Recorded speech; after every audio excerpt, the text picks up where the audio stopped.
Alright, so I just filled my water jug and use the rest here. But let's see if I can make this a little easier somehow. I felt like I was definitely struggling to get in this thing. Alright, so I don't know if you guys can see.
Looking for a tripod. It came with a Bluetooth remote control too for the phone, but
rep range is 8 to 10, or 10, when I say the rep range is 10 to 12, rep range is 12 to 15. That doesn't mean you just go grab a random weight, go grab a 3-pound weight and go do the exercise and do 12 reps. That's not what that means. That means when I say the rep range is 5 to 7, that means you should reach muscle failure but at between 5 to 7 reps. That means that weight that you have for that exercise should be the perfect amount of weight where you can conduct that exercise with perfect form and achieve muscle failure in your desired rep range. Which right now, because I'm trying to put on this mass, because I want to get over 200, my desired rep range is 5 to 7 reps. And that right there, that's 7. I got 7. And I think my last rep might have been sloppy. I can't remember now. But, so that's what that means. When you have a desired rep range, you want to achieve muscle failure in your desired rep range. If you've got a weight and you do your exercise and you stop at 7, but you know you could have done 12, you need to get a heavier weight. If you've got a weight and your rep range is 5 to 7 and you do 3 and you can't do no more, you need less weight. You want to reach muscle failure in your desired rep range, depending on what your goals are. The lower your rep range is, the more you're exercising for strength and size. The higher your rep range is, the more you're exercising for endurance and aesthetics. Look, to be cut, to be fit, to be toned. I'm gonna probably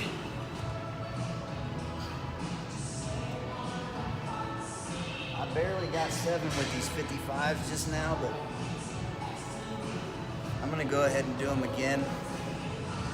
I might need a little more rest, actually. I think I'm just gonna do the 50s. This is taking too long. I don't want to take more rest. So, put these 55s out of the way. Do these 50s.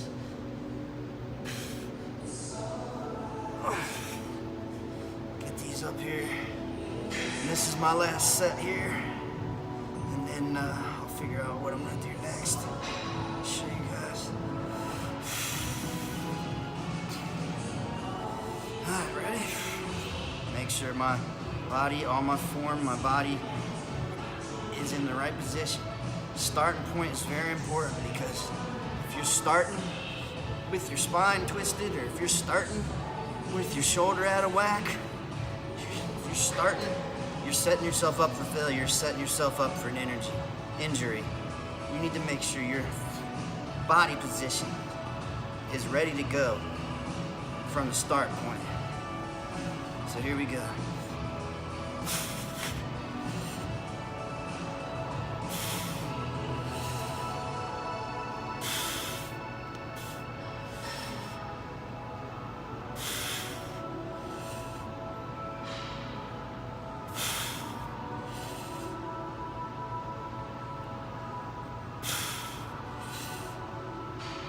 That was it. So, that's perfect.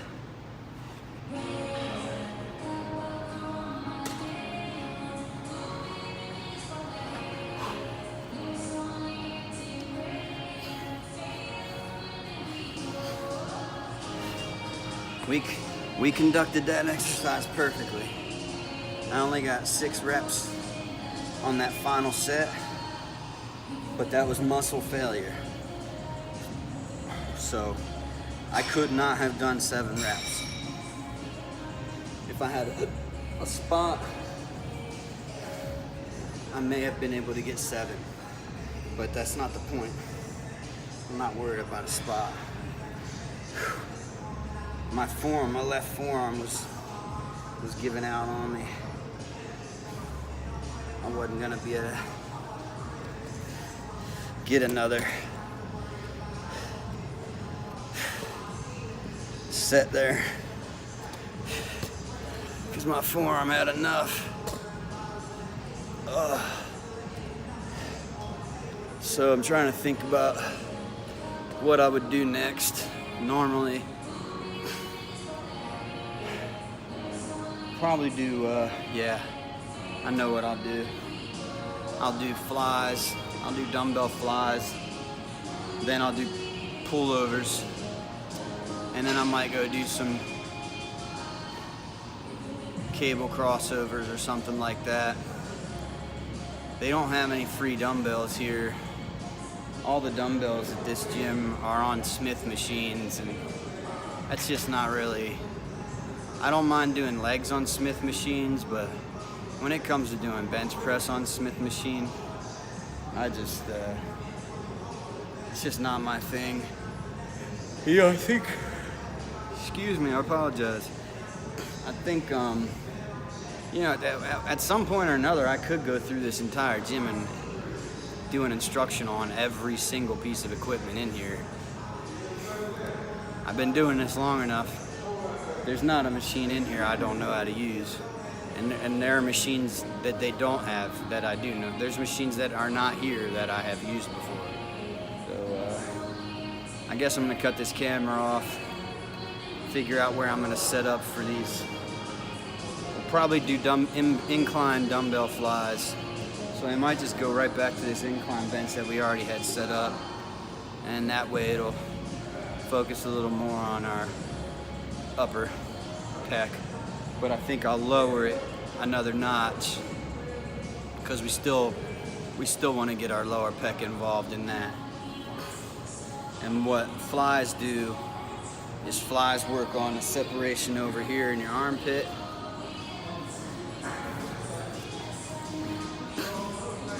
When you squeeze at the top of your bench press, that's working on this line right here, separating this line right here. When you do flies, it's working on where your, I believe this is the scapular pectoral, I think that's what that's called, clavicular pectoral or scapular pectoral. It's right here, which goes into your front delt. When you do flies, it really gets that cut there, and it also, when you bring it in and squeeze it, that also is gonna help get that separation between your two pectorals. All right, so I'm gonna go ahead and set up for this next exercise, and then I'll get this video fired up again.